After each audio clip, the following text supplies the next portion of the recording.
The sun is shining, it's a beautiful day in Abruzzo. Come and join us in our little slice of perfect in Italy.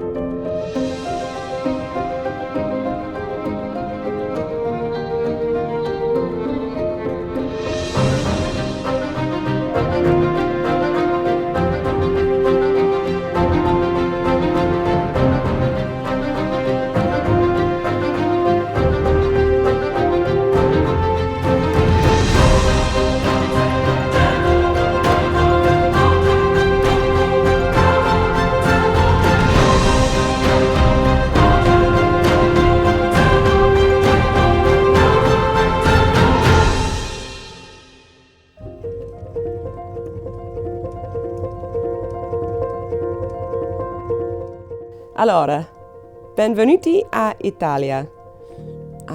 We made it, we got here. A perilous and arduous journey that took us 2.5 days. We didn't film an awful lot of it. We intended to film our journey so that we could give other people an insight into what it was like and what we did, but it was a little bit more fraught than we expected. The cat clearly does not like journeys, and intentionally I was supposed to be sat in the front and perhaps even do some of the driving. What actually transpired was that I was wedged in the back far corner of the back seat of the car for 2.5 days with a hand inside the moo's carrier, a large crate, keeping him occupied, keeping him company, calming him down when he was getting upset, bring out the big guns, so we call them frubes, but they're little pouches of like liquid flavoured food and brushes and so on, and just keeping him calm, keeping him company, and then settling him into each Airbnb that we stayed in on the way down. To be fair to him, although he was really anxious and really upset, he did his very best. You could tell that he was trying his best to be as good as he could. And then we made it here. So we rented an Airbnb nearby, and we rented one for a week because we needed to delay the signing with the notary. Unfortunately, we weren't able to delay the furniture arrival, and Lucas, our very brilliant, very fast Polish delivery driver, was here before 8 a.m. on the Monday after leaving him on the Friday in Plymouth, ready to offload all of our stuff to a house we have not officially yet bought. Our seller, Angelo, is a delightful human being and was happy for us to leave all of our stuff here. He handed over the keys immediately and said, "It's your place now, do with it what you will." So we loaded everything into the store. Angelo even helped, and then we left. We needed to worry about the moo. We'd left him in an Airbnb. We didn't want to leave him on his own too long. So you can understand why we weren't really in a kind of a filming mindset at that point in time. Everything was hurried and a bit fraught, so best laid plans and all of that, everything went a little bit to the wall. So we then spent the next week in the Airbnb, which was a lovely little place in Lanciano. The moo settled down, calmed down. He was eating regularly, he was drinking regularly, so we knew he was fine. He was just a bit anxious. We were able to leave him for parts of the day to come here to do the emergency works that we needed to make this livable by the time the Airbnb ran out. The moose just tipped your tea all over the bed. We came here every day in order to do the emergency works we needed to do, and in between that we factored in finding our way around the local area and also the urgent things we needed to do for residency purposes. So we made contact with 𝐴TESA, which is our local comune. We started the ball rolling with the registry for my notification of residence here. We would come here each day and we worked on a plan of what is the most urgent that we needed to get done. Now, there was no electric, there's no running water at this point. We obviously had been told by our builder that there was no decent drainage system here either. We arranged for a portaloo to turn up. Not a great start, but needs must. So portaloo is currently down here and we'll be getting rid of it hopefully shortly. We then went and arranged with Enel, the local, or the national gas and electricity company, to turn on the electric. That threw us for a loop because we couldn't find a way through it. I'll explain a bit more about setting up utilities and registering with the registry office and getting your permessos in place, and we'll do a whole video on how to get that up and running and who to speak to.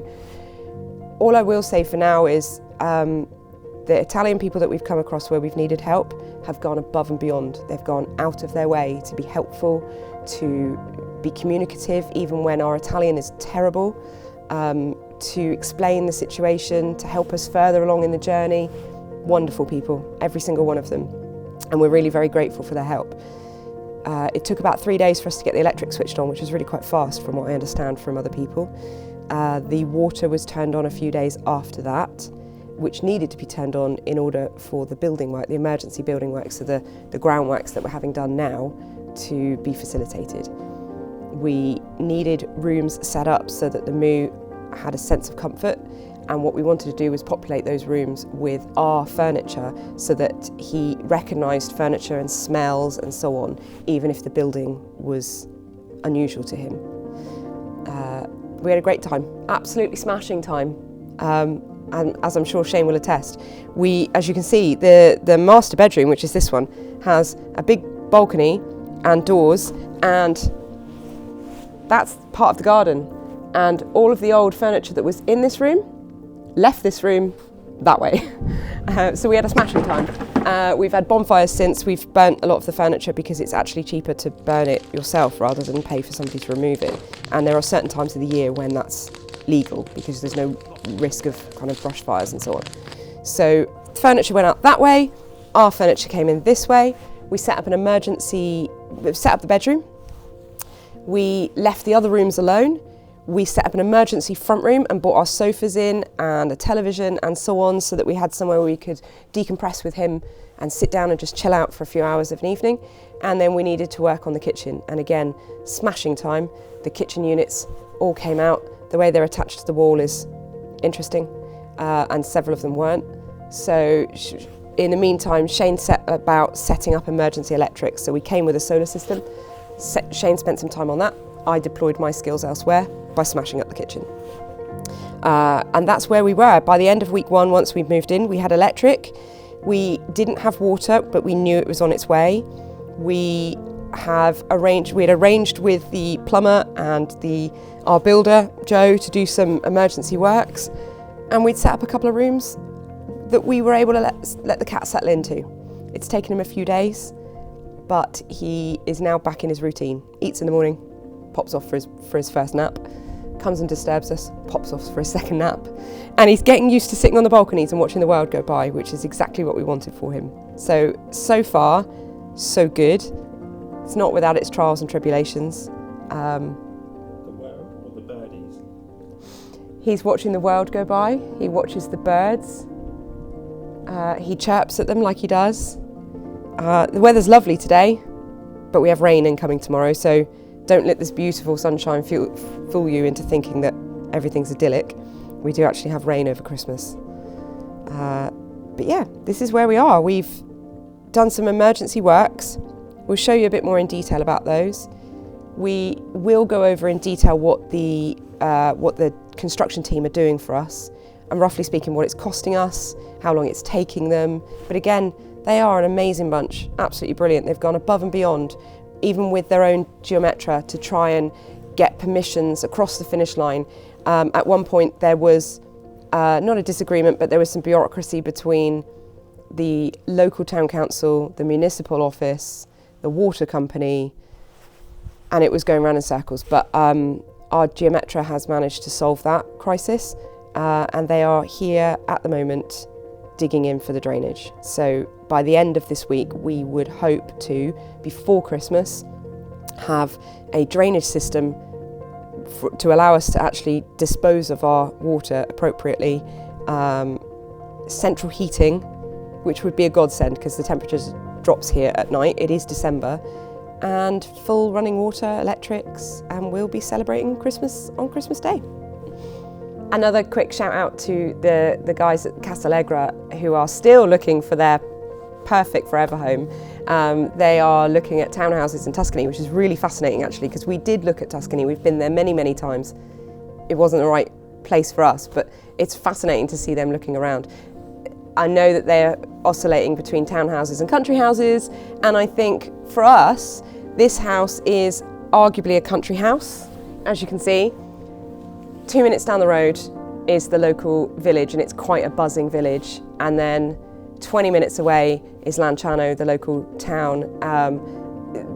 We are on the edge and on the cusp of life, whilst also having a little bit of space ourselves, and for us, that's the perfect balance. We wanted to be in a space that was ours, undoubtedly ours, and not on top of other people, but we wanted to be close enough to civilization that we didn't feel like we were out on a limb.